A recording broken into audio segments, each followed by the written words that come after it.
2.5 ఏళ్ల కష్టం. గౌతమ్ నేను 2018లో జెర్సీ తీసి నేషనల్ అవార్డు ఇదంతా అయిన తర్వాత నుంచి గౌతమ్ 5 ఏళ్ల నుంచి కష్టపడి రాసిన కథ ఒక 2.5 years నుంచి ప్రొడక్షన్లో ఉంది. ఖచ్చితంగా తెలుగు ఆడియన్స్కి ఒక కొత్త రకమైన యాక్షన్ గ్యాంగ్స్టర్ సినిమాని చూపిస్తున్నామని అనుకుంటున్నాము కాన్ఫిడెంట్గా.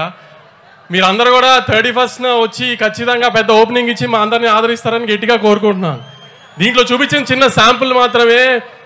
మీ రౌడీ బాయ్ని ఇప్పుడు దాకా ఏం మిస్ అయ్యారో లాస్ట్ 4-5 సినిమాల్లో అది ఖచ్చితంగా కనిపెడుతుంది. ఆ ఇంటెన్సిటీ కళ్ళల్లో మొత్తం. అర్జున్ రెడ్డిలో కళ్ళల్లో ఏ ఇంటెన్సిటీ చూసారో అది ఈ సినిమాలో ఉంటుంది. 2.5 hours స్ట్రెచ్లో మొత్తం. గౌతమ్ కానీ నేను కానీ ముందు ఈ సినిమాకి ఈ లాస్ట్ 2-3 monthsలో అతిగా జాగ్రత్త పడింది. విజయ్ గారికి మాత్రం ఈసారి తప్పు జరగకూడదని దానికి మేము 100% ఎఫర్ట్ పెట్టాము. మంచి అవుట్పుట్ ఇస్తున్నామని అనుకుంటున్నాము. డెఫినెట్గా మీరు కూడా ఖచ్చితంగా ఆదరించి దయచేసి థియేటర్స్కి వచ్చి సినిమా చూడండి. 31st అందరూ అంటున్నట్టు ఇండస్ట్రీ పొజిషన్ మీరు అనుకున్నంత అయితే బాగాలేదు. దయచేసి మీరందరూ ఎంత ఎక్కువగా థియేటర్కి వచ్చి జనం సినిమా చూస్తేనే మేమందరం అంత బాగుండి ఎక్కువ సినిమాలు తీయడానికి కుదురుతుంది. క్వాలిటీ సినిమా మీకు ఇవ్వడానికి.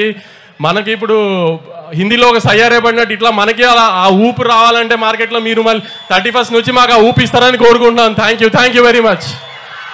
వంశీ గారు, మీకే కనుక ఒక కింగ్డమ్ ఉంటే దానికి ఒక పేరు పెట్టండి ఇవాళ తిరుపతిలో. నాకు హైదరాబాద్